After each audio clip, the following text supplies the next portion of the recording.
what we're fighting for in terms of Black people in cryptocurrency is more of what the cypherpunks had in line of this ability to have this free commerce because we're already enslaved.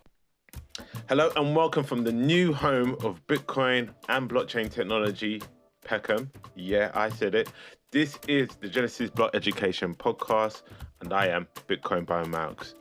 So before I start, I just want to say a big thank you and show my appreciation to everybody who downloads or listens to these podcasts, because sometimes these podcasts be a bit long. So thank you for really spending your time and showing your support. Now on to today's show. So it's October in the UK, which is Black History Month for us. Well, for me, Black History is all year round. I don't get a month off. But if the Roma can commemorate Black History Month by painting all postbox black, the least I can do is do a show for Black History Month.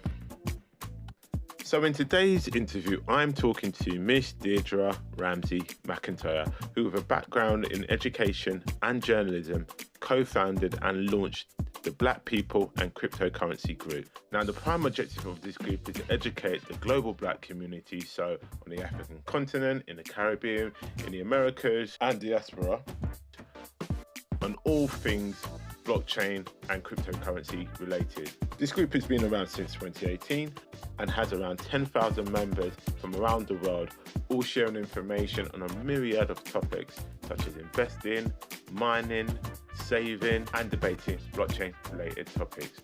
The long-term mission of the group is to act as a launchpad or an accelerator for Black-led blockchain startups. So I came across Deidra in around 2018. She was on a YouTube video on a panel where they were talking about blockchain and cryptocurrencies, and I was super impressed around the way she broke down and articulated what blockchain technology is. So mind you, this was at a time where Bitcoin had just tanked after the 2017 boom. I was wounded and I was looking for answers. I wanted to know what had I invested in, what had I put my money in, and I just came across this video. So as a result, I started to stalk Deidra. I know I shouldn't really say this on record, but and I reached out to her and I said, would you mentor me? And she turned me down.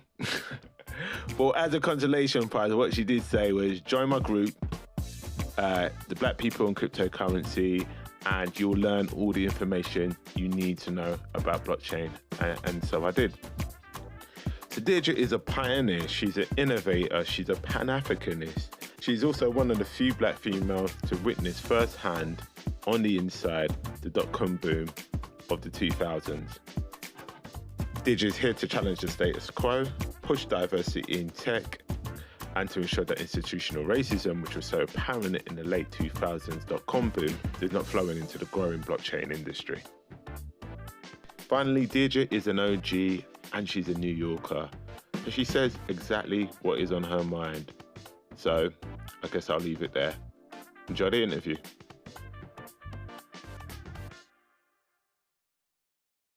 So Deidra, how is your day? How are you today? I'm doing well. I am alive. That's something that you have to say in 2020 nowadays. Say that you're alive. If you're alive, you're doing just fine. Amen. It's a little crazy over here, but we're good. Just how is life in New York with, I guess, COVID, elections? How is it? How's everybody's mental state at the moment? Well, I don't know what the mental state is, but I'm in New Jersey, which is the state next to New York, and New Jersey is like the gateway to New York City specifically, not just the state of New York. So our state is smashed between Philadelphia and Pennsylvania and New York City to the north, and as New York City goes, usually the state of New Jersey goes, because New Yorkers have the tendency to hit the state first if they're heading on their way further south or just want a vacation. On the Jersey Shore, the infamous Jersey Shore.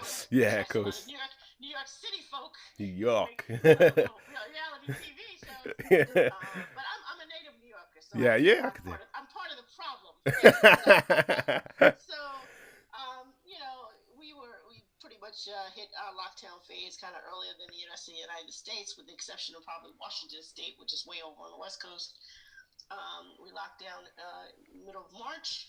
Yeah. And schools were remote, companies, everything shut down.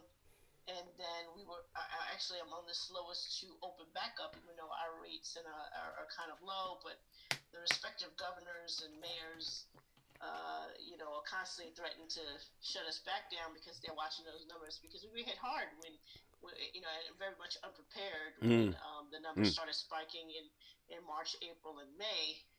Before it started hitting a downturn in July. So I caught everyone off guard. We had to call people from other states to come and work in our hospitals. So, it was very alarming. So because of that experience, they're very tentative in reopening. But, there's the pull of the business side. People's entire livelihoods are disappearing in front of their eyes. So you've got that pull of, okay, well, we don't necessarily have a government that is leery of quote unquote European socialists. Yeah. Those of us who are over here are like, look, it's a pandemic.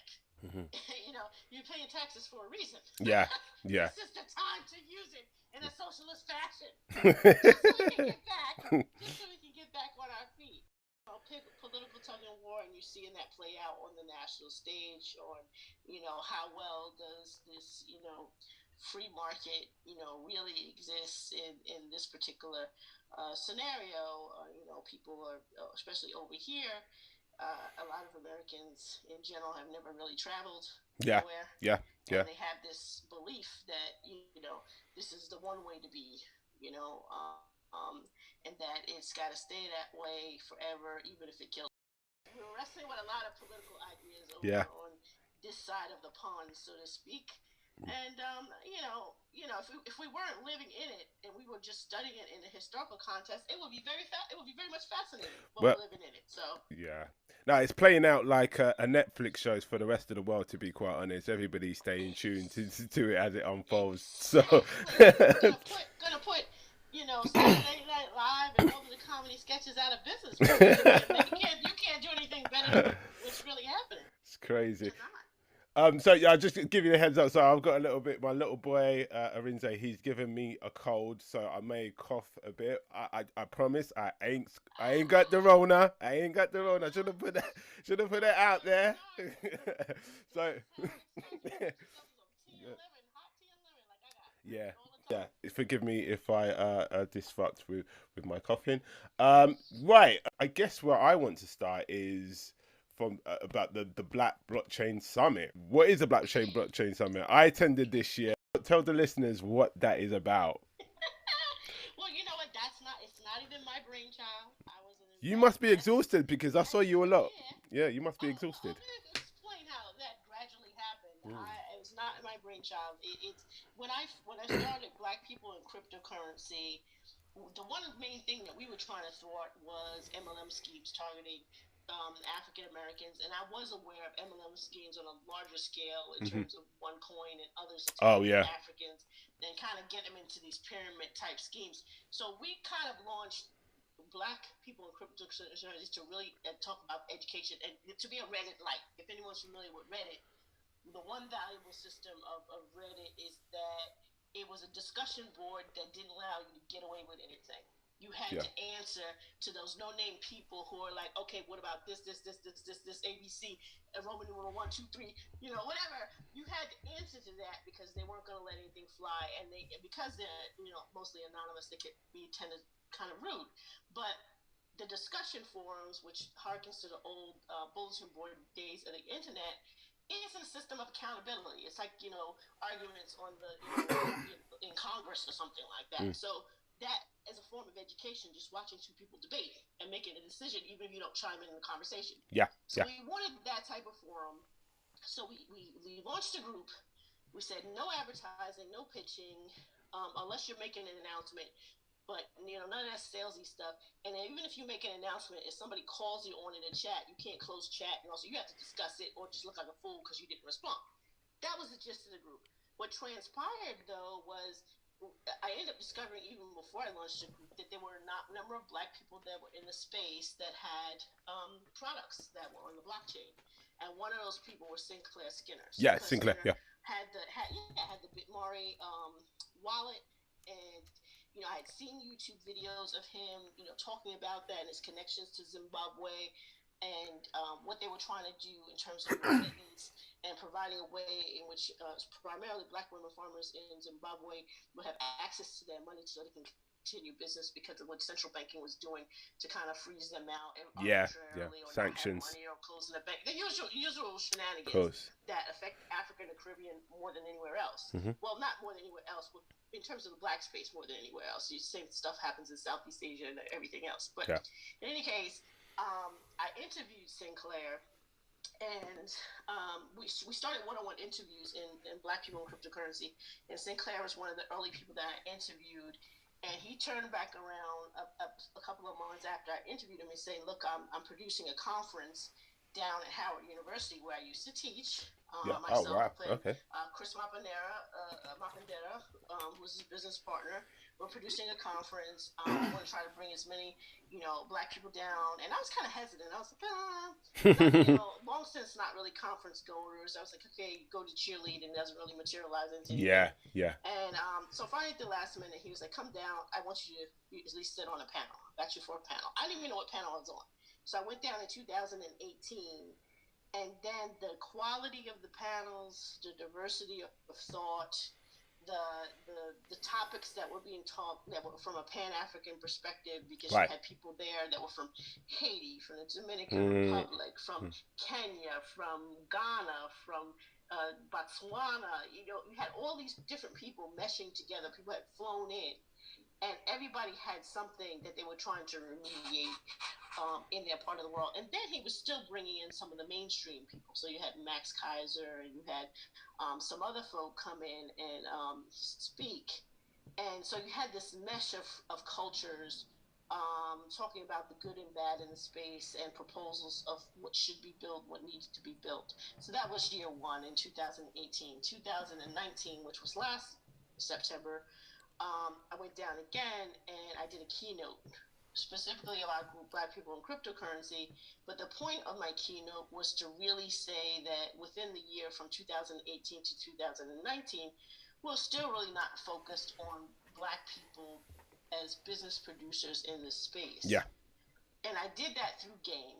So I used to be a secondary teacher, so high school teacher, 9th through 12th grade, so like 14 through, I guess, 18-year-olds, 17, 18-year-olds. And my master's thesis was using games as a teaching strategy. Sure. And I just know with gameplay in education, it also reduces inhibitions.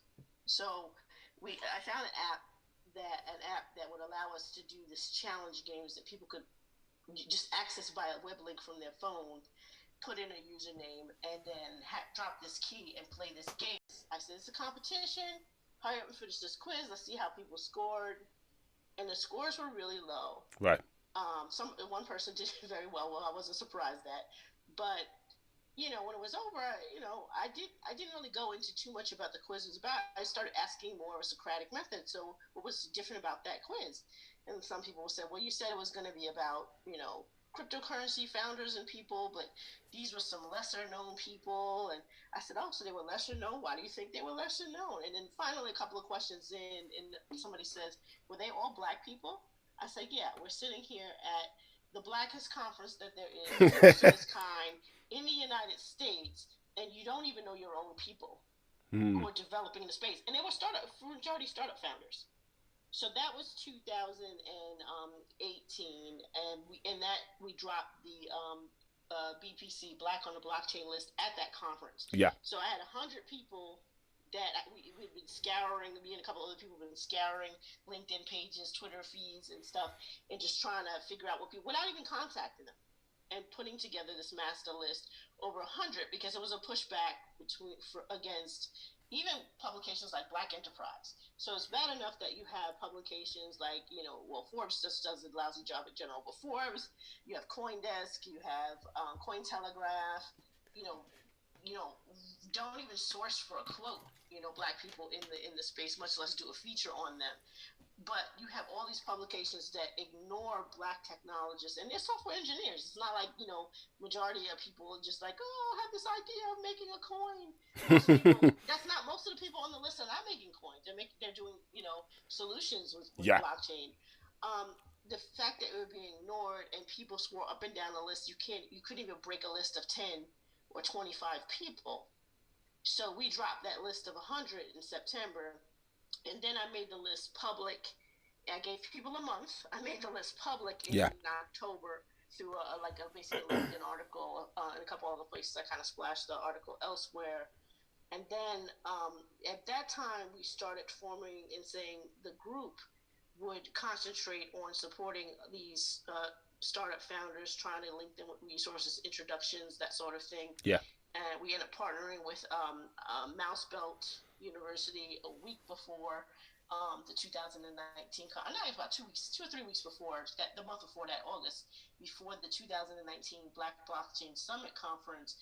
And the reason why we partnered with them is because they're the first United States-based blockchain business accelerator, but they also had a fully funded and built out educational component in which they were offering education for free. And we felt that students at HBCUs needed to know about this in particular, but just Black students in general needed to know that there were educational resources available and programming that you could do on your own, not costing you anything. And this is the best time to hit it, because it's still a field that's in its infancy. So we've been pushing that component of it and, doing as much as we can in terms of introductions and in terms of writing an article here and there or a panel here and there so that people can become familiar with the Black startup founders who are underreported and underfunded in the space. Fantastic. And so 2020, you saw me everywhere. All up in there. We did the Reimagine 2020, the first Reimagine 2020 conference, which is actually a production of Mouse Belt as well. And we were basically the only Black contingent, in terms of the organization. Not everyone who was Black was part of our group, but as an organization trying to diversify the sector, we had 2 panel presentations in the Reimagine 2020, the first one in May. So I think sitting back and looking at that, and I think most people don't realize that my degrees actually are in journalism and education. I have a bachelor's in print journalism and a master's in education. So BP&C, Black People in Critical Current, kind of stays in that mode of teaching, facilitating media coverage, that sort of thing for our demographic, because no one else is basically reaching out on a global scale, not just in the United States. On a global scale, they're not reaching out and putting even on the continent of Africa, putting Black people on the stage or even funding them. So that's why you saw me everywhere with that. So I'm linked heavily to that conference that I love. I learned to love. I really resisted in the very beginning. I was like, do we really need a conference? Another conference. Totally wrong about that. Yeah. And I would have never been able to meet so many diverse people. A lot of Kenyans, a lot of from Alakalani, from Botswana, and other people. I wouldn't have met them because I wouldn't have been in Botswana. I wouldn't have been in Kenya. For them to come out and really share what was going on in their world and what they were working on. Was it a major struggle bringing it all online? How was that? I was fortunately not the producer. Yeah. I just had to show up. It was such a relief when you're not producing because how some people come late to the call. Yeah. African timing. Yeah. Just woke up. That's a natural thing that happens. In fact, one of the ones that you saw really turned into a fireside chat between the psychologist and myself on one of the videos that I shared. That was originally supposed to be a panel discussion. All right. But the other people at the last minute couldn't make it. So it turned into something better because he and I just talking and me sharing and me knowing a tiny bit about his background because I just gleaned his bio right before we were about to start the panel. I think it turned out better because it really got us to dig deep into some of the psychological issues that we face on a global scale in terms of Black identity and and understanding that, supporting Black founders and having a plan to support Black founders or plan to support Black people in education is not the reverse of white supremacy. I think that's hard even for some Black people for whatever reason to believe that. But they don't have a hard time believing, if you see a all South Korean company, even if they're South Koreans in the United States, that seems normal to them. Or if they have a 50%, Indian, South Asian company, that seems normal to them. But they can't seem, if Black people decide to get together and say, look, we're going to have a Black founder and have majority Black employees. Oh my God, you're reverse racist. Wait, what? Maybe I'm just providing employment. Yeah. As we can see, the news that broke, 2 days ago, that's fundamentally becoming more and more important for us to have our own founders so that we don't have a CEO that says, if you don't like my comment about your social issues, you could just leave my company. Yeah. so it's not your father's company. Yeah. Come over here and work over here. I got you. No problem. We can compete against them and then have a real. It was an amazing conference. I think this is the first one I really attended. Great speakers. You had Andreas Antonopoulos, Zay Jackson, Max Kaiser, Sinclair Skinner, one of the Winklevoss. I don't even know which one it was. Cameron, that's the one. I even found out that Satoshi's Black. Now that's something I. Satoshi's Black came out of the first conference. Sinclair was like, "Look, we don't know who's Satoshi." Exactly. We gonna clean him. We assume he's from some white people. I don't even assume what to do. Well, I know. If he's anonymous, if Satoshi is anonymous, Satoshi can be Black. And then he also recognized that there was an earlier conference, a women's conference, in which they had, before Satoshi's Black hashtag came out, they had come up with Satoshi's female, the same premise. Yeah. And you don't know who Satoshi is, so why can't it be female? And then all that is to say is that Satoshi could be fill in the blank because the technology that came out of that cypherpunk movement, no matter who they, were in terms of their political beliefs, their, maybe adoption of some racist type platforms, the technology they end up creating actually resolves a lot of issues for a lot of different communities that were feeling the same thing, but for completely, for some ideas they probably never would have thought of. Their gist was, having control of tax dollars that, went to bail out corporate America, and you don't get a vote, you don't get a say, you don't get to say, I don't want my money doing that type of thing.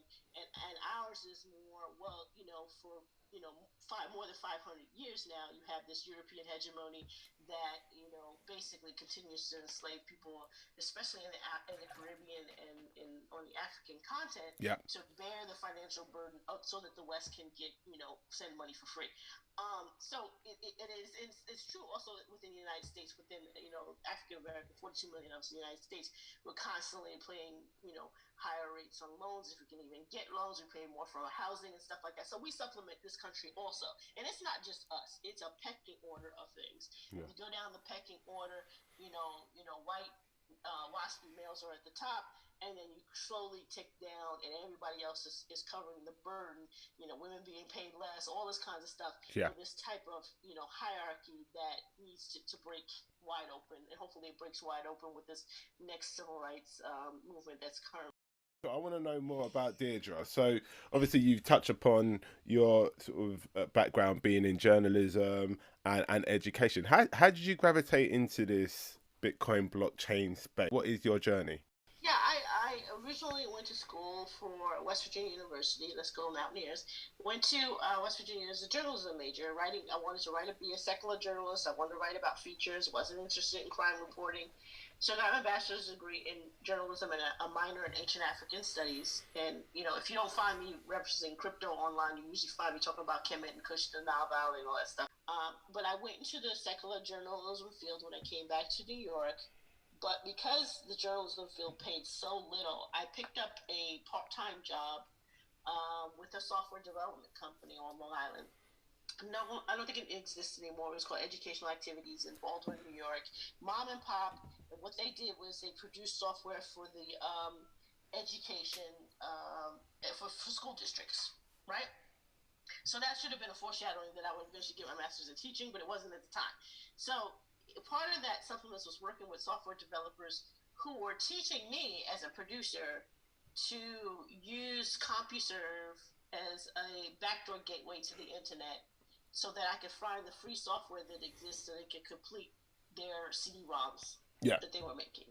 And it was totally foreign to me. I mean, they literally had to write down specifically, you will go here, you will go here, this is what telnetting is, this is what this is what Archie is. And I barely remember the stuff now, but I just remember doing it. And during downtime at that company, which, you know, the full-time workers at that company would end up being furloughed because, you know, producing software for solely an education market and if school districts aren't buying, you know, it's down in terms of software development, that type of audience, they have its downtime.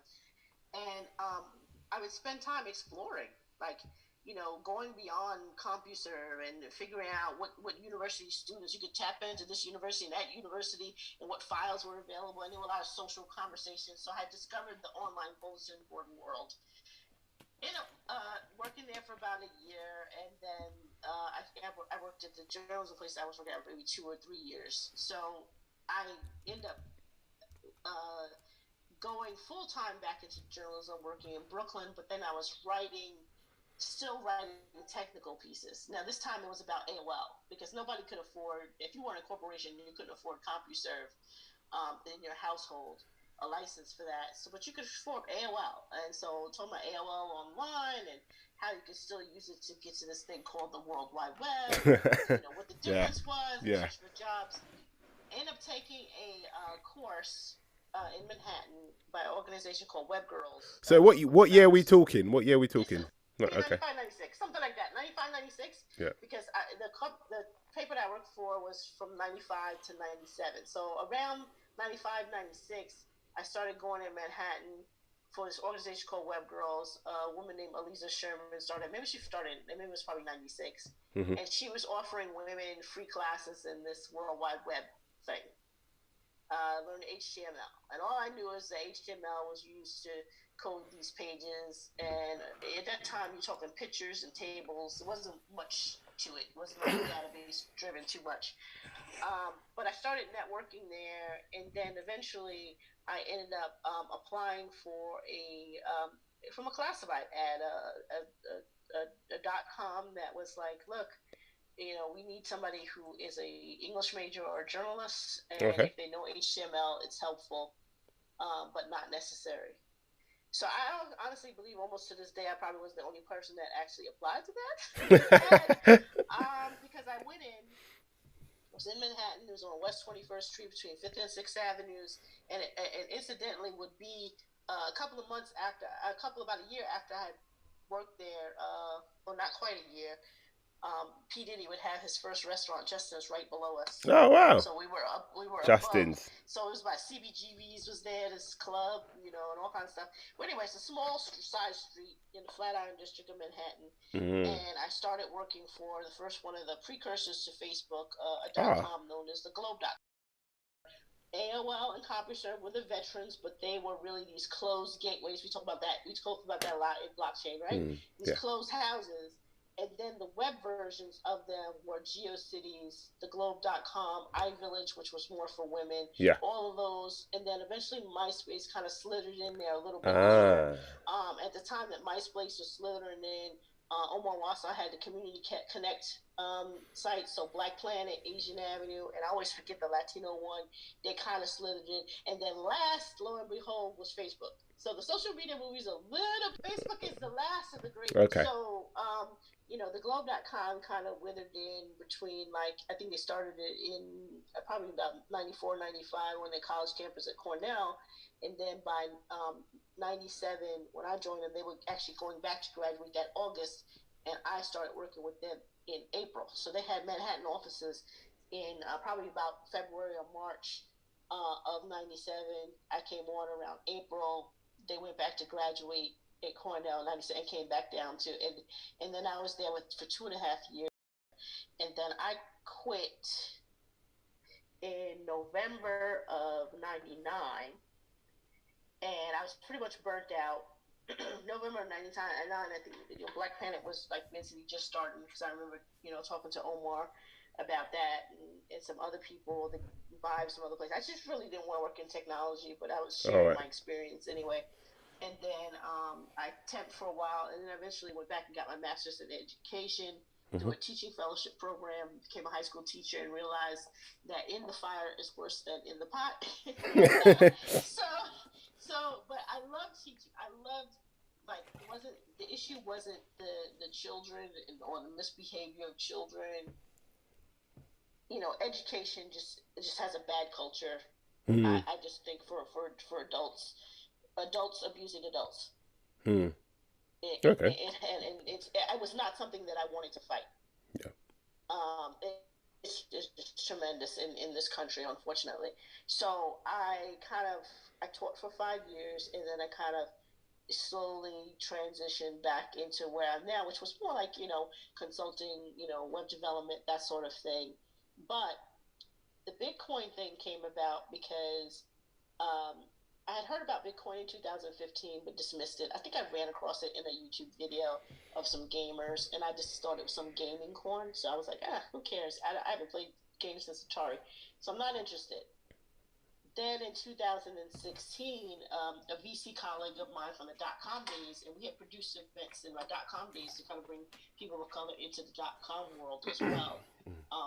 Through my Red Ibis brand, and he contacted me along with it was a 3-way conversation between myself and Bob Ponce, who's another quiet admin of Black people in cryptocurrency, and Bob Ponce used to be president of like the whitest male World Wide Web consortium organization. He was the second president of that organization. Oh wow! So we became friends because I was like, "How'd you get that position?" He was like, "Oh, I need to be your friend." Yeah. That's the original president. That's how I got it. I was in the right place at the right time. Yeah. So, and he's like saying, Bob has been trying to explain to me about Bitcoin and blockchain, and I just don't get it. You were a journalist. He said, I want to know everything. I want you to break down the history. I want you to put it in plain English if possible. Give me as many analogies as possible because I keep getting hit up in the VC world about people talking about this thing, and I don't know what it is. What year is this again? What year is this? September. This is 2016. 2016. Okay. Right. So yeah. September 2016 and November 2016, I just did plain old research. Wrote them basically a book report, and then my eyes were open. Right. And then at that time you're talking about CoinMarketCap was saying there was something like 900 cryptos. And I was like, where in the world have I been? And I'm seeing all these projects, and we're heading into the ICO boom now. We're into all these people, it does this and it does that, and I'm using blockchain and blah, blah, blah, blah, blah. And everyone's racing out to get a little coin here, a little coin here and there. Yeah. And I didn't do all that racing, but I was more fascinated by the technology and they were saying that it could solve, and I wasn't thinking about it in terms of okay, we'll start a business and solve our own problems. So I kind of sat still from early 2017 to like the summer of 2017, and then Bob was like, we've got to do something because you see it, this BitConnect thing getting out of hand. We know it's BS. Man, BitConnect owe me money. One coin. Yeah. He's targeting our community. Yeah. And I was like, I'm getting hit in my inbox by friends that I know who aren't technical. And I counter back, say, I just want Bitcoin. If you don't want to use an exchange, I can tell you where a local ATM machine is, and they didn't want to hear that. I was like, really? I said, if I'm telling you, you can go $25 versus paying $100 a month, you can do $25. You don't want to hear that? I thought you wanted Bitcoin. No, this is an investment. I said, fine. I said, let's launch the group. Yeah. So we launched it early September 2017 as that pushback against, primarily against the MLM schemes, and it quickly evolved very quickly because, all of a sudden a whole lot of Black people were gravitating towards us saying, I have this startup, I can't get anyone to give any attention to what I'm doing. Yeah. Can I share it with you? And I think one of the early people to do that was a complete stranger, like someone that had not seen myself, was probably Sarita Hines with Trust a Bit, and hers was more of a airline industry customer service, like basically using blockchain that, in Europe you have in parts of Asia you have the law in which if you're an air traveler, you automatically deserve some type of compensation if your flight is delayed or canceled. So she was working with that knowledge and trying to create an automated system that, you get the refund right away because it's running on Ethereum in the background. And, and she has a whole demo of it. So I was like fascinated by the way it was, slow financial things could be done faster, more cheaply, and, more transparent between global providers. It was a technology that kind of wowed me versus the go buy this coin and hold it. This is the next big thing. Right, got you. So just to give a little bit of context, so Black People and Cryptocurrency is a Facebook group with about 10,000 members from across the world who basically share information on subjects around investing, mining, debating, sort of blockchain related topics. And it's a group that I joined, I think, about 2 years ago, and it's really helped me on sort of my journey on learning about blockchain and cryptocurrency and Bitcoin. So just as a question, this is a question I tend to ask everyone that I speak to. In your Bitcoin is ground zero, or the genesis or the birth of what is blockchain technology. And what Bitcoin did was change internet protocol. It changed the internet from being a platform in which everything is shared and copied. So, for instance, if I take a selfie, you and I, even if the video is running, and then I send it to you by email, or I send it to 100 of my friends, text messaging, any fashion, you have like 102 copies or 104 copies or whatever of this one picture. But when you using the Bitcoin network and protocol, if you're assigning something to that network or protocol, you now have created a medium of exchange. So now if I were able to, digitize that photo, which you can, the whole genre of NFTs is surrounded about that. Yeah. If I send it to you, I no longer have it. It's yours. And it's more than just the picture. It's, anything I put behind that picture, any type of coding I put behind that picture, any type of value I put behind that picture. So it basically changed the internet to allow for medium exchange. And people don't really conceptualize that too. The movie Star Wars, had this fantasy of these droids that were programmed to do a mission. Computers programmed to do a mission. But they can interact with other droids and they can interact with other humans and actually conduct commerce. The reason why that type of robotics was not realistic, is because if one person made R2D2 and one person made another droid company, they have conflicting interests, right? Yeah. Who's to validate that one droid gave another droid money? Well, blockchain is that technology because no one owns it. It's a computer network. You could put your computer to it. I could put my computer to it. All of IBM could put all of its computers to it. All of China could put all of its computers to it. Little boy in Kenya could put his computer to it. So when you have all these different layers of computers operating this system, not one can control the whole system or stop the whole system. So now you've got these computers running these scripts and these protocols. So now the two droids can come face to face. And one droid can say, well, I'm going to send you money through this blockchain system, and everybody can see it. Did you get the money? They said, you got the money? Okay, I got the money. And a real world thing is Daimler Chrysler last summer ran a test drive of electric trucks. Yep. And those trucks self-fueled at electric charging stations in Germany. But Daimler didn't own the electrical charging stations. Some other company did. And those two machines transacted with each other. So Daimler sent money by way of a non-human driving truck to the owners of the charging station, and the trucks went on its way. That's Star Wars in action. And it's the blockchain that makes that commerce possible, because it's just it's a network running a series of programs by computers that anyone can own. And then it's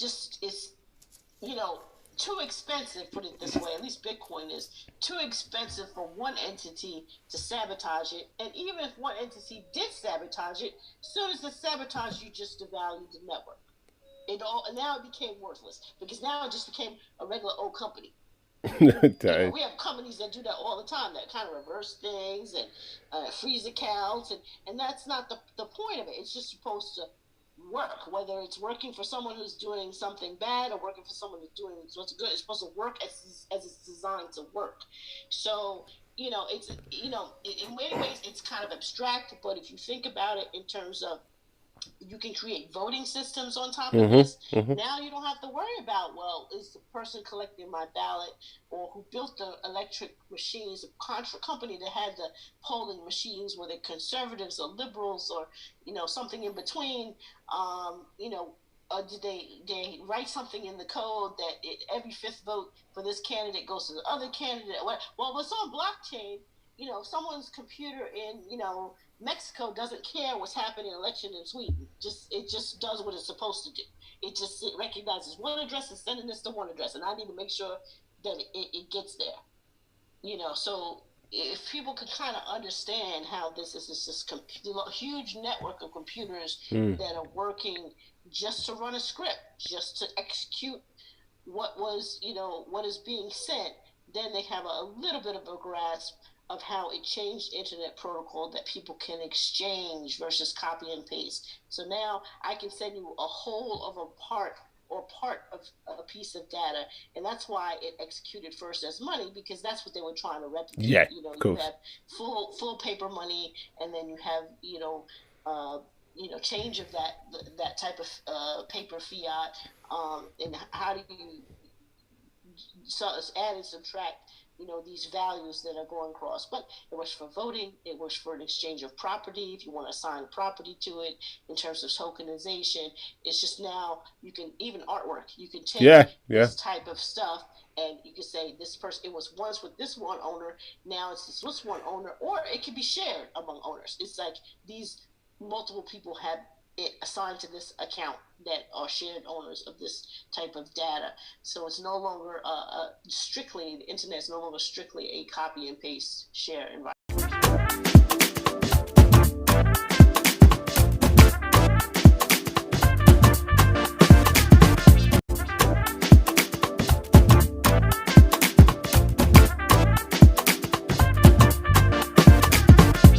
I read a book called Engines That Move Markets. So it's quite a good book, and it's basically, it talks about sort of pivotal and scalable inventions that had major impacts on sort of civilization and governance structures in society. And it kind of talks about electricity, the steam engines, railways, the internet.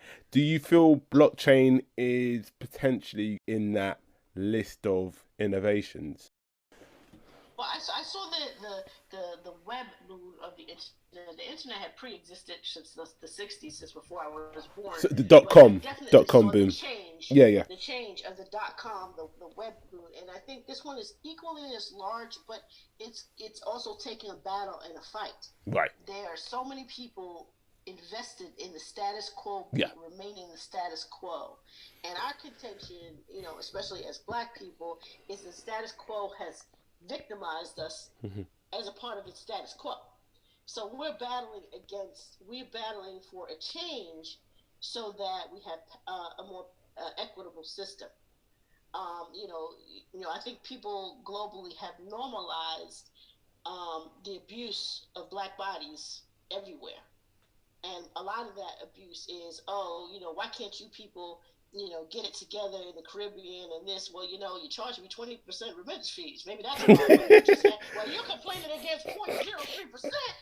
I'm hit with 20% on a dollar if the system is working at all. Crazy. So, what we're fighting for in terms of Black people in cryptocurrency is more of what the cypherpunks had in line, of this ability to have this free commerce, because we're already enslaved. I mean, it's straight up slavery. It's straight up abuse of straight up slavery. Anytime that you have, in a region such as the Caribbean and also in African nations, that you have to go through a bank in the United States, Canada, or Europe for your exchange of money to be validated, that's straight up slavery. That's straight up colonialism. Agreed. There's no sugarcoating that. So the technology can be done. The technology is already there that it can be done. Now, will we have enough black people to fight and ensure that the legislators don't come in and deem what is technically possible illegal is the problem. That's the biggest problem that we're fighting against. They will demonize it. They're doing the same demonizing tactics actually they did during the .com day. When the early web came on. Porn and gangsters, wasn't it? Yeah. ABC, don't go on the internet. It's nothing but pedophiles and yeah. drug dealers. It's the exact same vocabulary. Yeah, and 100%. People use that vocabulary to talk about blockchain or they talk about Bitcoin. I said, well, you know what? I'm sure you probably frequent a park, but you know there are rapes and stuff that happen in a park. I don't know why you going to run in a park. There's rapes and murders there. And then people are like, oh, but you know, I follow safety precautions and this. Oh, so you make an excuse. Yeah. You know, daggone well, crime happens in the park, or crime happens in the city, or crime happens in the suburb. So don't label an entire thing. Oh, you know, just like that dark web. You know, they use it for the dark web. Well, shoot, I bet you there's a drug dealer selling meth a couple of houses away using cash. So don't. You know, if you're not in criminal behavior, you know everything that exists in the blockchain space already exists in the regular web space and already exists 100%. 100%. So, you know, if you're going to fight crime, then fight crime. And fight crime fairly. I mean, there was major crime last year. The largest drug bust in the port by federal agents in the United States is a JP Morgan. June of 2019, the news coverage didn't break until 4th of July weekend because, you know, no one's watching the news during a holiday here. So the news didn't break till later, but it was 20 tons of cocaine found on this ship. You know you don't start a drug run with 20 tons of cocaine. You don't say, wake up one morning and say, you know what? I'm trying to stick 20 tons of cocaine on this shit. You've been running for a while to get to that level. That is a route. You've been running for a while. Ain't nobody go to jail yet. No and JP Morgan is like, well, we didn't know it was on our ship, you know, because that really is owned by another company that we own that company, and all of a sudden nobody knows anything. Shells. But if you was a local street corner person, that is it. Somebody in your family was dealing a dime bag, you know, the whole household, 100%. The whole household going to jail, and the mother's, you know, saying, well, you know, she's a failure and this, that, and people. So justice needs to be, you know, there needs to be some parity to some of the crimes that are committed, and for too often, you know, if you're a certain wealth or a certain income bracket, you can be absolved of all sorts of crimes, all sorts of things. So people are looking at that, not just black people, white people, and you know, all kinds of people are looking at that and saying this system is messed up. But you know, we look at it in terms of black people as a way to remediate some of the financial crimes that have been committed against us and continue to be committed against us. There's still a disparity in funding. You know, black startup founders. You know, people will still run to, you know, a subpar white male and fund him on a lukewarm idea, and then they will turn around and make the excuse, well, 9 out of 10 startups generally fail. Well, you know, nearly 9 out of 10 startups that you're funding, if not more than that, are white males. Maybe if you diversified it with, you know, women and Latinos and, you know, Native Americans and black people who are actually qualified to help different types of companies in their sectors, or just for the mainstream, maybe wouldn't have such a high failure rate. But their failures are excused, and their abuses are brushed under the rug in terms of doing business as a necessity to do business. Well, it's their company, and they get to do, you know, their role is to make money, and you know they can be as racist as hell. 100%. So we're fighting all of that at the same time.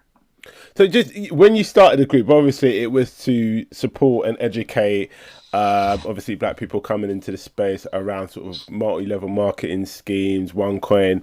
Are you seeing a change in, or is there been a change in terms of what the group's doing? Is it more focused around helping businesses gain funding? What's the group's major focus now? I guess it's a I question. think there's more going on behind the scenes that Right. we're trying to galvanize that people are not seeing in the group or the day to day. Okay. When we first started the group, I was posting something like, 4 or 5 times a day, every single day. I mean, there wasn't a lot of conversation going on, Sure. tutorials and this, that, and in between that, doing like one-on-one live streams with different startup founders. Now, I've lessened that a bit because I'm trying to work on more educational programs and kind of pull out my master's degree and then work on actual short classes that people can take, boot camp experiences. We're talking behind the scenes to a lot of different organizations that other Black organizations that most of Pan African, not most, but some are Pan African, to kind of get them on board with the fundamentals of what's going on. There's a lot of introductions being happening behind the scenes of the early startup founders that we originally interviewed in terms of one-on-one. I talked to them, a lot of those founders DM back and forth. Do you know anyone who can do this? Do you know this or whatever? Or what do you have to think of this idea? So there's a lot of the silence on my part within the group has to do with the conversations that are happening behind the scenes to kind of work on the introduction, especially since the pandemic hit, of people talking to each other and a lot of Zoom calls and that sort of thing, so that when we come on the other side of this pandemic, that people are in a better place than they were before. So the group itself now, it's really a lot of some of the members that have always been there for a long time sharing their what their things are. I'd love to see people more. I think one of my biggest pet peeves of the group is that people don't post about the Black founders and what they're doing. We created that list for that purpose. We created the BP&C Black on a Blockchain list, so you can run through it yourself and do a Google search and see who this person is and find out if they've done a new video or whatever. And I still find that for the most part, if it's not myself and maybe Jamari Peterson and Eduardo or something like that, people are not posting about other. It's a Black group. Why wouldn't you post? Why wouldn't you don't you have a favorite or someone to post? And even if they do post something, it's like very, I would say marketing-ish, but it's one of those things that, okay, you post it, and if somebody has something contrary to say it, don't be like, oh, well, it's crabs in the barrel. No, it was a valid question. I have a question to ask about this particular aspect of what they're doing. Because you find that the real startup founders that are used to software development culture don't have a problem defending their projects like a thesis. So if you bring something up, they'll respond, well, we're not going in that direction because this, that, and the third, or whatever. So I'm like a little disappointed that people don't talk up projects like Wive. Africa has its first own blockchain. It's decentralized. Spearheaded by Kenyan engineers, but not exclusive to Kenyan engineers. In fact, if you go to the Telegram for Wive, you find Russians and Chinese, and more I'm seeing people like O'Connor and stuff popping in. So it's a decentralized blockchain, and the goal of it is to have this blockchain that eventually a company can sit on top that decentralizes solar energy and gives those who are living in the solar zone, so not just Africans, but those living but anywhere in the equator, a greater chance to earn more revenue than people who are like me, not necessarily near the equator, but in the equator. So it's actually a kind of a stacked deck that actually benefits, tropical regions of the world in a decentralized blockchain. But it's a decentralized blockchain that, if you wanted to build something on it, you could build something on it. And I think more of that needs to be talked about, how, people who are from these regions are best served to build out products for for African problems. Someone to come in. Versus waiting for someone to come in and basically recolonize you. Because honestly, I don't really see how, after 500 years, people aligning themselves only with mainstream partners and cheerleading those partners as they come in. That's not progress. That's just the same old. They don't understand. They barely, a lot of these people, even if the ones that are American, they don't even respect African Americans, so they're not going to respect you coming into Africa proper to offer a solution. It's a hegemony. Yeah. I mean, I'm very vocal about, our platform is, our group is on Facebook, but, I really do not like Libra at all. I mean, people are cheerleading that and screaming and stuff. I said, first of all, it's not even a true cryptocurrency. It's just trying to be a stable It's coin. not. It's a stable coin, yeah. But the other thing is, they talked about all their partners. Not one of them was an African partner, but they was talking. They're gonna go hard in Africa. Had an African woman on it. Had an African had a face on it. Went to Unsplash. Yep. Got a black woman that they didn't pay to put in their advertisement. Stole her image. Yeah. There's a new scramble for Africa, and the Yeah. scramble of Africa Digital. is to overturn the telcos that had already established, like M-Pesa and others that established this kind of e-commerce using phone. Overturn them in favor of the Great Western brand that you're gonna love. So and we're gonna come in and offer everything for free. So now everybody's gonna run to it for. Look how great Mark Zuckerberg is. Look how great Jack Dorsey is. Look how they love us so. And then when they kill all your businesses, they're gonna say, "Oh, now your fees are just like they were before. 20% remittance." We know this is the playbook because this is what's been happening has been happening for 500 years, and they will have people who look like us, who are us, to be the enablers in that effort. Because that's all. That's how you got slave ship, Phil. So it's nothing new. That's how you maintain slaves on the plantation. You use other black faces. So there's nothing new to the game plan. There's nothing new to get. And I'm not saying that you divorce yourself from all white people, or you divorce yourself, because I fundamentally believe that if you're aligned with someone ideologically, that's not necessarily purely a color play at all. But you have to be mindful that someone cannot put you in as a second-class citizen on your own turf, on your own homeland. I mean, we are living in the West. You and I. You're in the UK. I'm in America. We're on some people's borrowed dimes. You got to fight for what you have. But don't tell me that in Jamaica and in Trinidad and Gabon and Namibia and Kenya, we're supposed to cheerlead this nonsense. I understand. Not at all. So you can lead it. You can partner with us. Yeah. But you can't come in and be like, put me in a second-class citizen. How important is it for black ideas to be funded by black money? It's extremely important.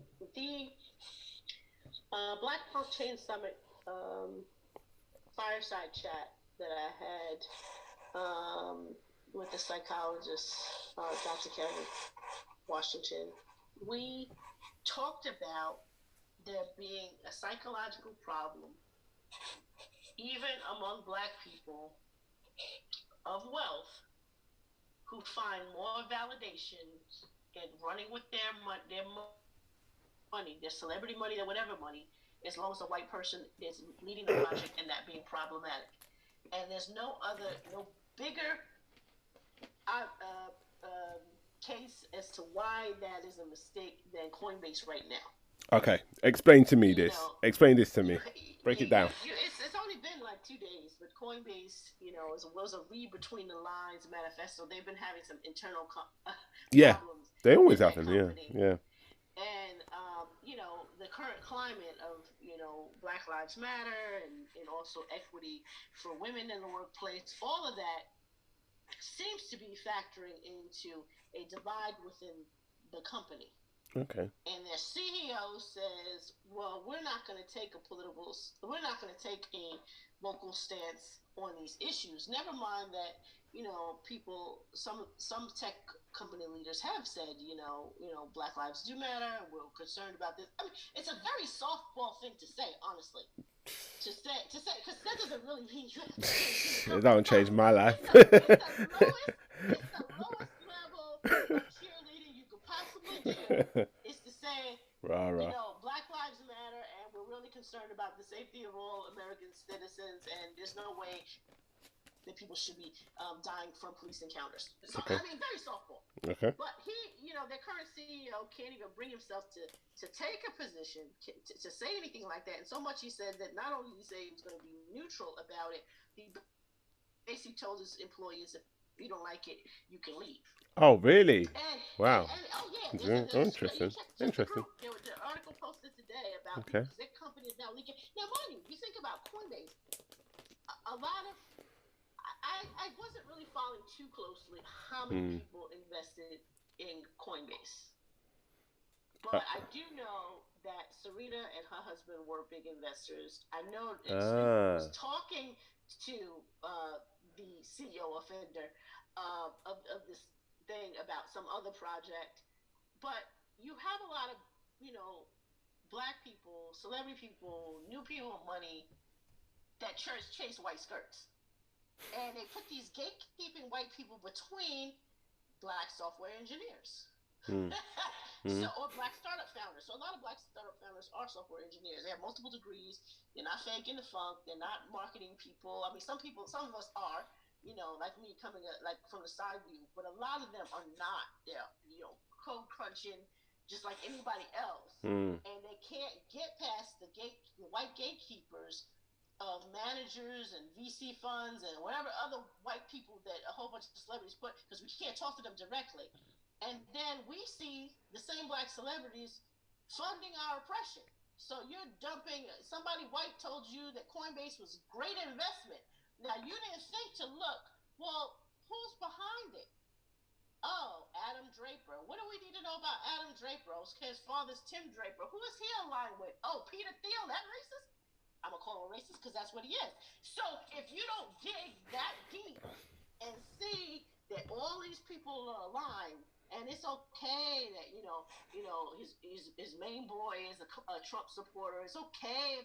If you don't see that, then you can't see, you can't foresee what the internal struggles of what's going on at Coinbase right now, and that being a racist paradigm. Now we could see it even before this news dropped, even before the leak started happening, and talk about them walking out and him not making a statement. We know because we know white startup founders. We know that when they start big to go small, even the company that I worked at was in the middle of New York City, and I was there. I think it was the 12th hire there, maybe their second New York City hire. I think their director of marketing was a little bit older than me, and I think I was like second or third oldest. She was based in New York, but I was basically about the 12th hire, second maybe of New York City, and stayed with them until they were about 250 employees, and were in different countries. But you're in the middle of New York City, but your company doesn't look like New York City. It not only does it get whiter as you expand, it gets less New York white. And New York has a specificity. Everybody's country, everybody's city has, especially in America, has a specificity. So if you're talking about stories like Boston, New York, Philadelphia, Chicago, those northeastern cities, you're talking Italian, Irish, Jewish. You're talking Eastern European. You would watch the company grow, and the people that they were putting in the managing positions were the least ethnics.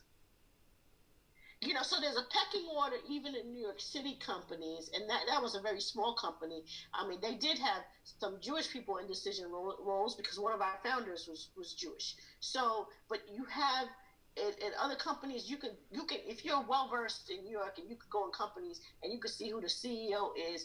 You can find out, okay, and if I walk in this company, it could be all white. I can tell you what all the Italians are, secretaries. I can tell you, or if there are any Irish, I can tell you where they are, because racism is that insidious. So white people don't see it that way. They see it as, I'm struggling hard, and I know my own ethnic lens. So they're not thinking about black people. They're not thinking about Hispanic, because they're dealing with their own BS that they have to deal with. Sure. The perception, my name ends in a vowel, am I too dark, or am I whatever. So they got that, but they're still ahead of us. So when you have this paradigm of this black wealth and black money, that's not even, do you know how easy it is to find me?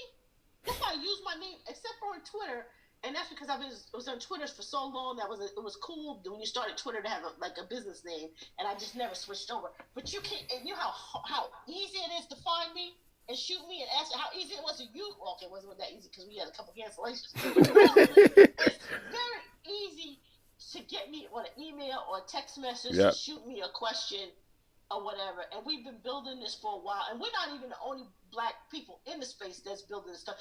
Ain't nobody getting contacted. So that's a psychological problem.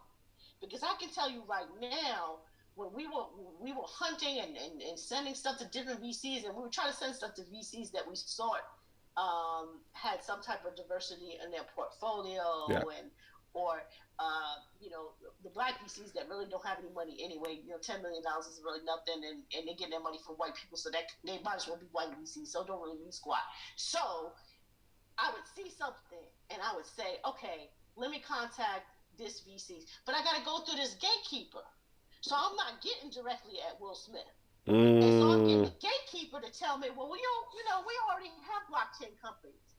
And then I look at this crap that they have, and I said, well, that's a shell company. Because ain't no way that these two founders started that blockchain company when technologically they was in college last year working on fries. And what I mean by fries is the product that they had before this company is a huge gap for a 20-something-year-old to be leading that. So we're seeing, a lot of black money that's going into white ventures. And why are they going into these white ventures with these, people who, their peers said voted for Trump. If they don't say they vote for Trump. So you're dealing with giving your money to a bunch of racists while you're screaming Black Lives Matter on the social front. But you're not screaming Black Lives Matter on the business blockchain front. You're not talking to us. You're not talking to none of us.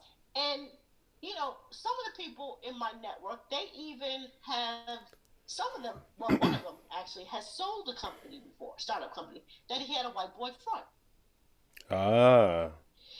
So interesting. Now he's out on his own, and he said, wow, I'm literally the same person they thought I was second in the other company that I sold.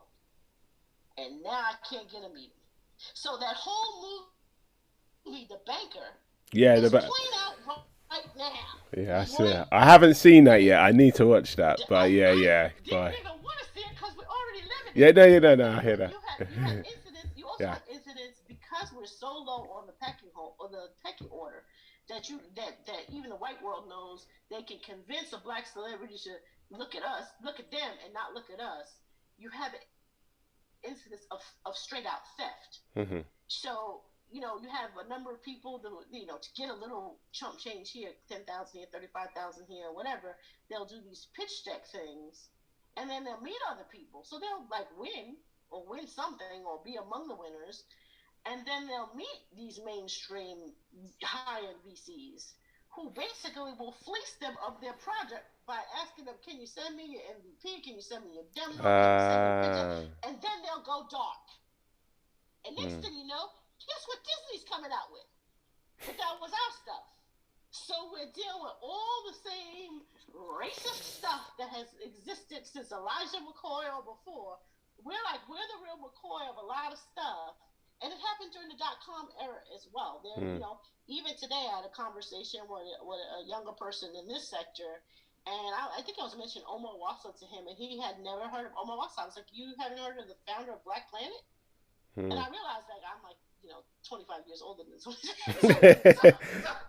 But the fact that people don't know the early black pioneers of the .com, even this medium that we're on now, people are like, oh, I know a Zoom, but you don't know John Henry Thompson was the chief scientist for Macromedia, and he created a programming language called Lingo that makes computerized video possible.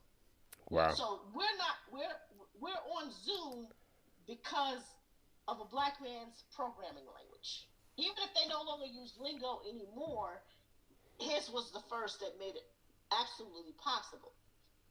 And we use .com names instead of IP addresses because of Emmett McHenry decided, we could just make an assignment of these numbers through a registration system and tie the numbers to a name because people are better ready to read the name. So he, the first domain registrar was also founded by a black person. And before there was Facebook, there was Black Planet. Even though, like I said, the Globe.com that I worked for was before them, but Omar Wassall had actually had New York Online which was like a bulletin board system even before theglobe.com. So even though he didn't have a web social media, he was well versed with, the community sense of, people from certain cultures, talking to each other and that sort of thing, and that type of dynamic even before some of the web-based social media platforms. So if you're not familiar, that there were a slew of even the search engine, Archie was the first internet, pre-web internet search engine that I was using back in the day when I was using CompuServe as a backdoor to find software. So it wasn't web-based, but you could use these things to search like university databases, and that's how I found my son. That was created by Alan Emtage, who's also black and living in I don't know if he's still in Canada. He's part Canadian, part Barbados, so where he's living now.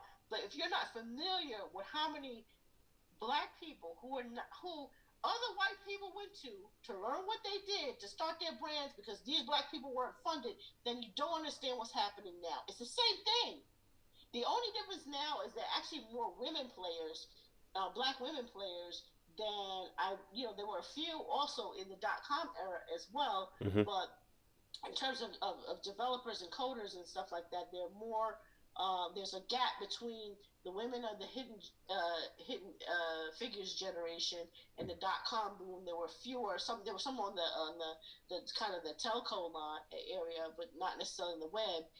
But now we're in the blockchain, and there are a number of black women that are actually coders and developers that have their own ideas on what they want to do or whatever. So not as many as there should be, but you still have a more of an egalitarian system even within black culture, but everyone's kind of facing the same thing. There's this kind of like, there's no real money for us.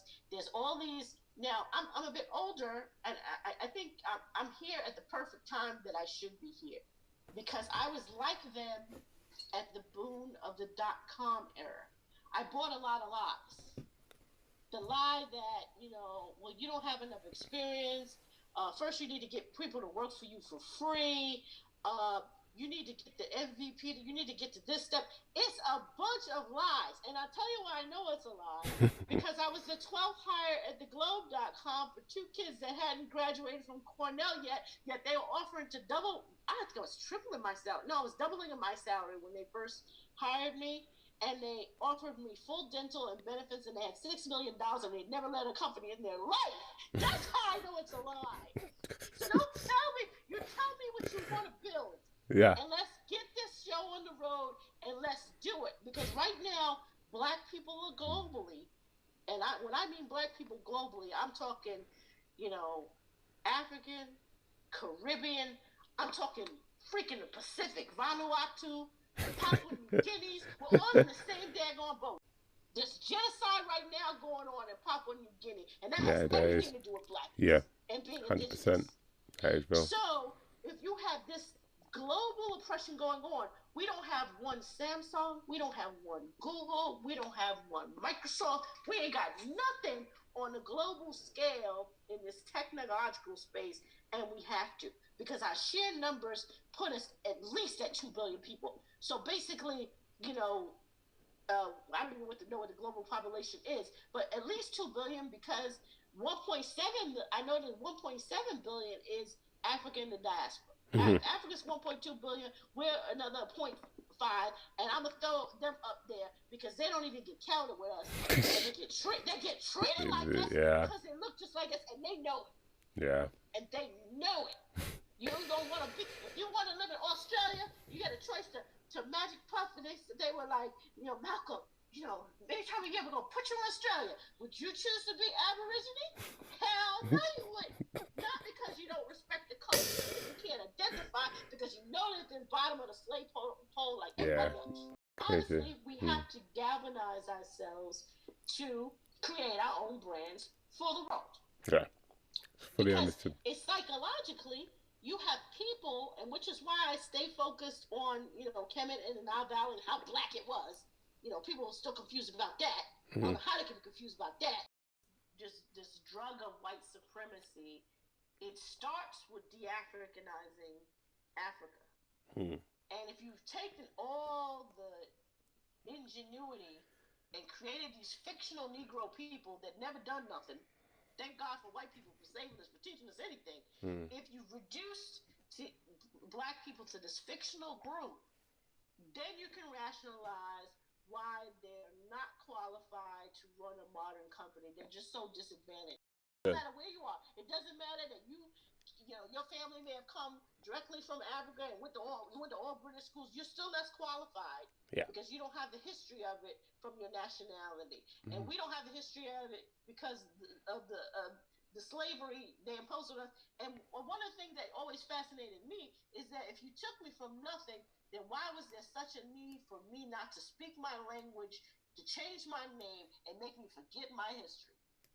Then you took me from something that I needed to be white from. You took me as a child, because most of the people they put on the slave ship were young people. And then you forced them, you beat them, and separated them into submission so that you could apply a term Negro of a fantasy people.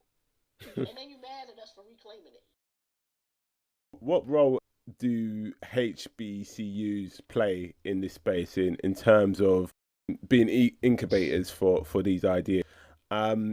Just before you start, can you just explain to people who may be listening what a HBCU is? Because there will be people who don't know what one is. Well, you know, when in this country, and because of rape, especially in the United States, everyone had like a different type of take on it. So it's different in Cuba versus Brazil versus the United States. This white supremacy, but under the British, who were some among the worst, they decided that if you were 1/16 of black ancestry, you were still considered not white. So that meant, you know, you had, you know, a slew, probably genetically more white than black, but they considered you basically slave. So, you know, you had, you know, this culture in which, you know, white men could rape and not be considered a crime against black women, and had all these kids, but you still had this take in which they kind of sort of did want to provide a little something for their half black, half white, or bringing them in the household, because the white wife wouldn't want that. But there was something else, and I'm a product of that. My grandmother lived, my father's side, my grandmother lived, and she was like me. She lived until she was 100. Oh, wow. And her father was the half white child of a slaveholder named McCord in Georgia, and he was literate. And when she was coming around at age 15 or 16, and she was brought to the African Methodist Episcopal Church, she was asked when she was 16, did she want to get married or did she want to go to college? Now, one of them was an HBCU, historically black college and universities. These schools were set up initially for the mixed race children of slave owners, for them to learn a trade. Wow, okay. Learn how to farm better. And then eventually they grew for schools for just, you know, if you were unmixed black or whatever, it became the quote unquote, you know, black schools. A lot of the schools were named after white people. A lot of them named for the people who put the money into it, the slaveholders, named after people who were white who were against slavery. Right, abolitionists. And essentially, you know, over the years they have grown. There are 100, I think about 101 or 102 accredited historically black colleges. Oh wow! Didn't know there's that many. Depending on what you want to study, some are like Meharry is medical focused. Some are more liberal arts. Some are more, you know, some are all male, like Morehouse College, and Spelman is all female. Some are linked to religion, Catholic back, like Xavier. Some are, there's actually a Presbyterian one. So they all have their own nuances, but what they have in common is the vast majority of the student body, in most instances, and most of the universities, are still African American, not just African American, but now black people from everywhere, Caribbean to Africa. And the HBCUs actually every year produce about 20% of the black graduates in the space, even though they only represent about 3% of the actual institutions of higher learning. So, institutional higher learning in general, in terms of college, university, is somewhere over 4,000. So you have 102 accredited schools that are producing 20% of the graduates. Wow. Versus the 4,000. And I went to a predominantly white institution for both my master's and undergraduate. So they're very much a foundational need. They too suffer from lack of, if you don't have viable businesses within your community, you don't have a lot of people donating to schools to maintain them. So they rely a lot on government funding and also alumni support. And so in terms of blockchain, it's so new. And I would say that the HBCUs are somewhat on par as many mainstream American universities, which is not really ready to pay attention to what's going on. They're too busy distracted by other aspects of the economy to look so forward as to thinking we need to make sure that people are studying the programming languages that are going to be needed for those who have the fields in blockchain. So I wouldn't say that they're out of scope or out of touch. I would say that outreach has been extended, at least from my organization, to at least the ones in some of the ones in Washington, D.C. We have a relationship with a professor at Howard University who's, has, even long before we stepped into the play, Howard is the home base of Black Blockchain Summit. So they're made more aware of what's going on than some of the other schools. And there's a professor there, Todd Sheridan, who's actually brought in, independent of our group, but has brought in Black founders to discuss what's happening and how is it changing and what's the programming careers and in the startup space. And then secondarily, you have schools like Morgan State who are among several schools, not just Black schools, that have accepted checks from Ripple, which Ripple is more of like a traditional conservative banking company that's in the blockchain space. Yeah. So, you have at least if something is better than nothing type thing. Yeah. At least they have money and they have the resources, but do they have the breadth of what's going on? And does that really facilitate, the students is a matter of debate, but they definitely have a program going on there. And they're not the only one. I mean, Ripple wrote checks for nearly everybody at MIT and all that stuff like that.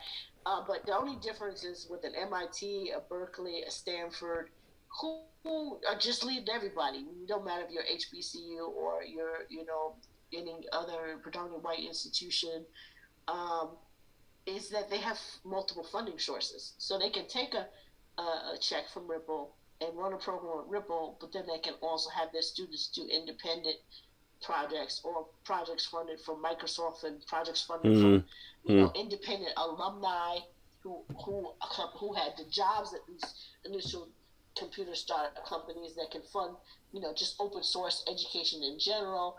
And I think as a whole, what needs to be done at HBCUs is the impetus needs to come from the students themselves to be able to have access on their own. And it's often very hard. It's not lost to me. I haven't forgot what it's like to be a student and to try to manage your own personal finances, especially in an economic time like this.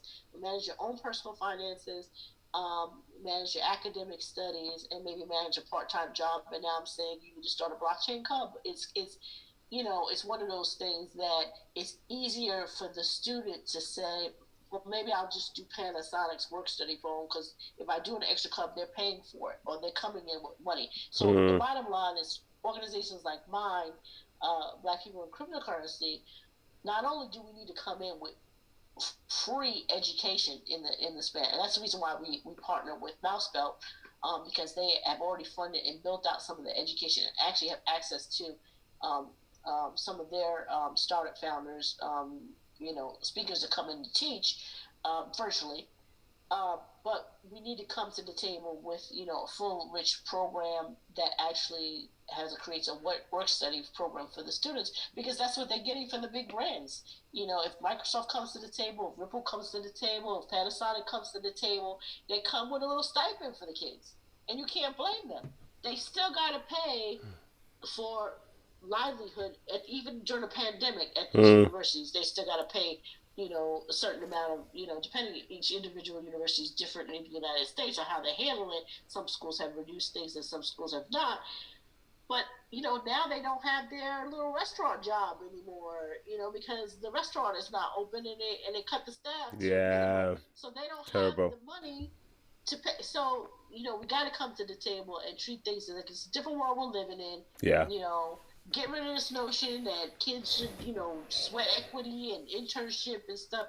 We're like, look, we're paying you to learn just like any nation would do. In terms of, if an Asian nation, or the way India came back, parts of India have come back in the technical space. They came in and they invested in the education of the people and had these, in corporations that pay for people to learn and work at the same time. We have to treat this the same way. So in terms of HBCUs, they're no more tentative than any other mainstream college or university, with great reason to be, but they also are not, rushing to the next big thing because, they're like, okay, we'll bring money to the table like Microsoft and Ripple did. Before we close out, I'd like to sort of get your view of the outlook moving forward. So, Deidra, what's your outlook for the next, say, 5 to 20 years? Like, do you see Bitcoin, crypto, blockchain as an opportunity for the global Black community to fight poverty, build wealth, implement solid governance structures, and build brands? What is your view of the future? It can, but we can't do it without money. So, hit up every celebrity, every wealthy person, come to the table. Let's talk about how we're going to fund it.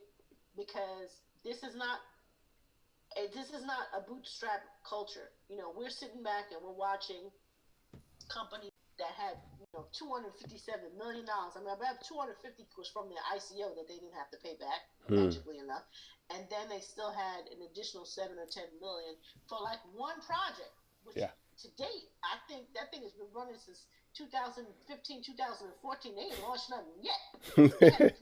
Chinese people threatened to fork the whole daggone program because they didn't like the compensation when it was laid out. So, you have, the white Western world has come to the table through their alumni and through their wealth circles and thrown in hundreds of millions of dollars. We can't. We have to compete at that level. We have to. If we don't have the funding, then nothing's going to happen. We will just have pipe dreams. That's it.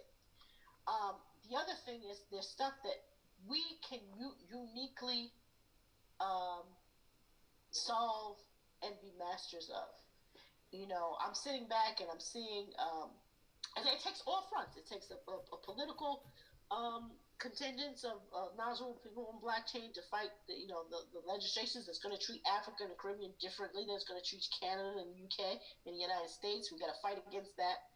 We have that parity in the laws of who can compete and who can do what.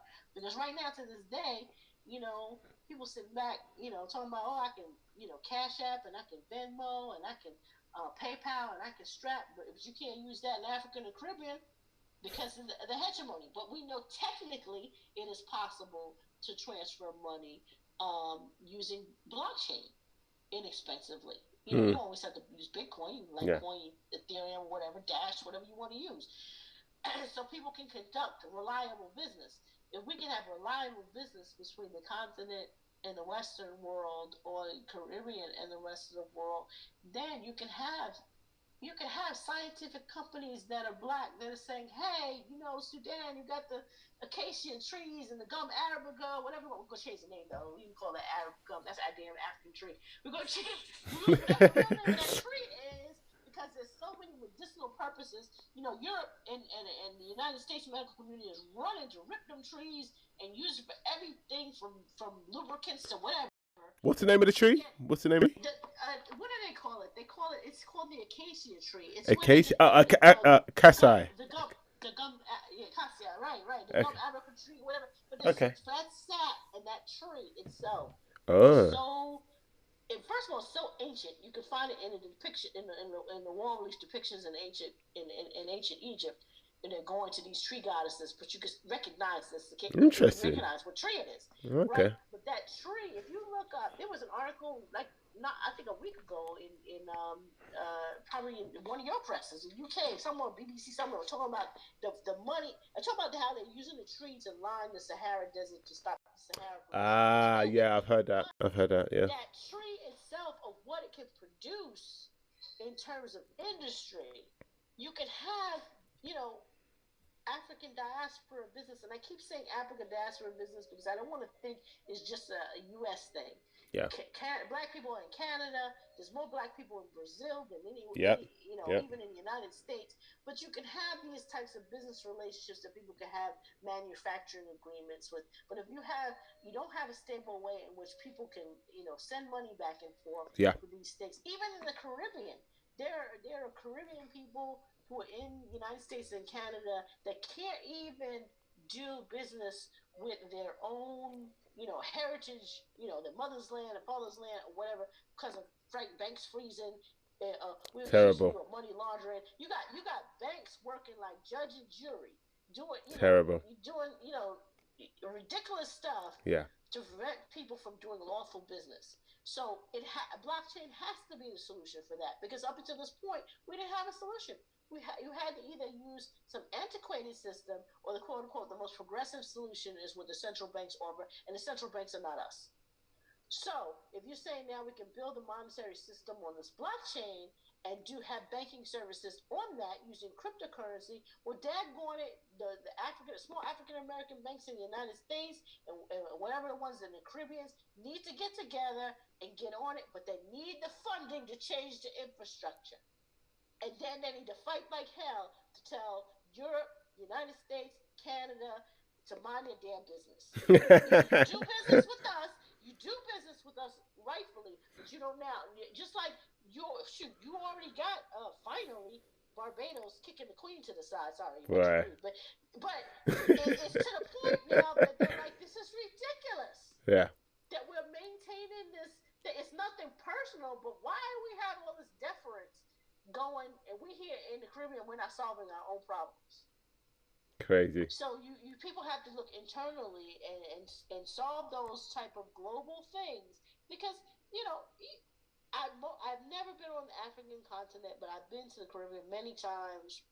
My husband's family is from there, and there's lots of stuff even in the Caribbean. They were like, I just go around and be like, wow, this would be a great American product. I can see Americans would love to have this soda or this candy. Every time somebody goes to the Caribbean, I'm like, bring me back some ginger mints, bring me some pepper sauce, bring me some whatever you can sneak in the country, because sometimes you can readily get it here.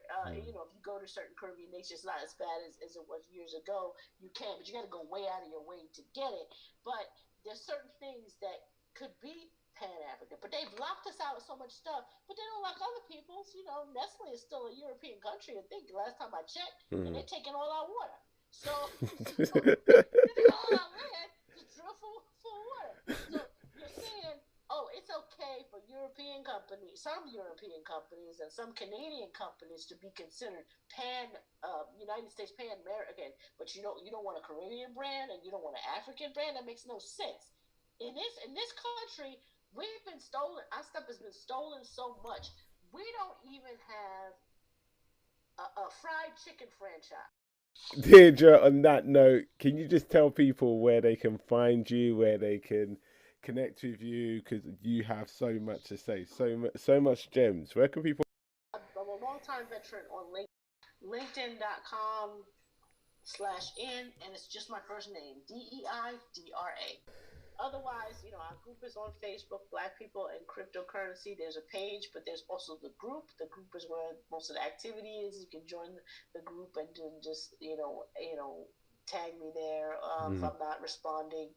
And, also DM me or whatever. Those are probably the best ways to kind of, in terms of initial reach out to contact me. Thank you so much for your time and sharing your knowledge and experience. I've learned so much from this conversation.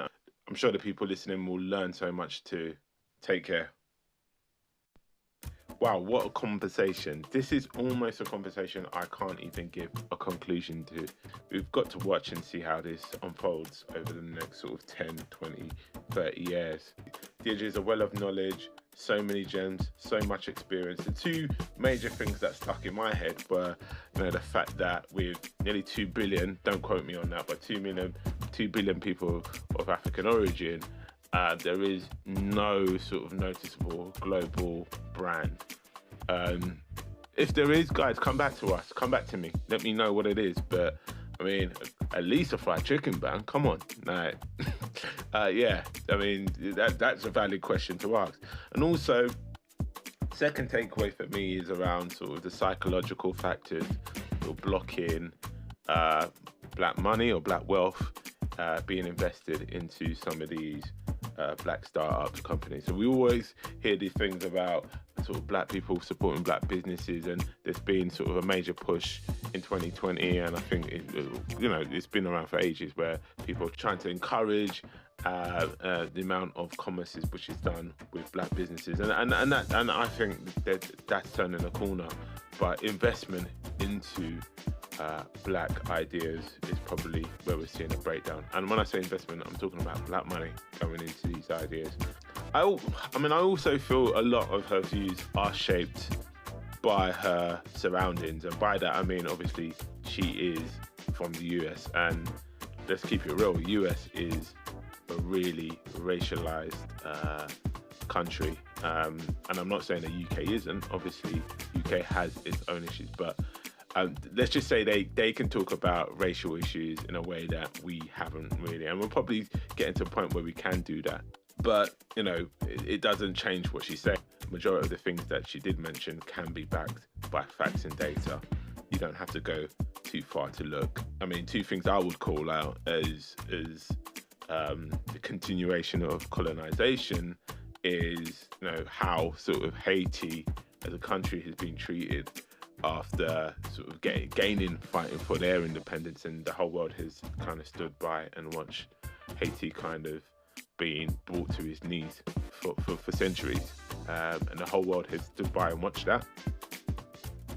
And also point out to the fact that 8 African countries, I think it's around 8, still have their monetary supply controlled by France, which is a European country, which is beyond belief, and that's colonization in a nutshell.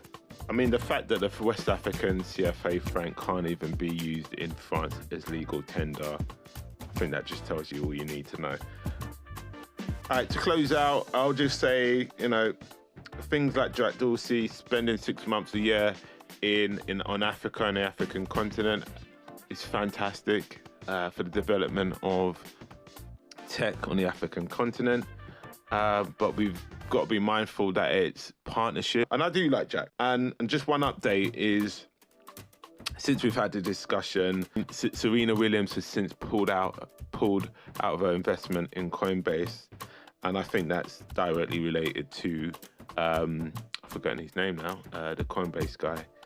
I think that's directly related to his stance on the Black Lives Matter issue. Brian Armstrong, that's it, that's his name. Well, I'm pretty sure that Serena Williams will be probably looking for more diversity in where her money is being directed into. So I'd like to see how that unfolds.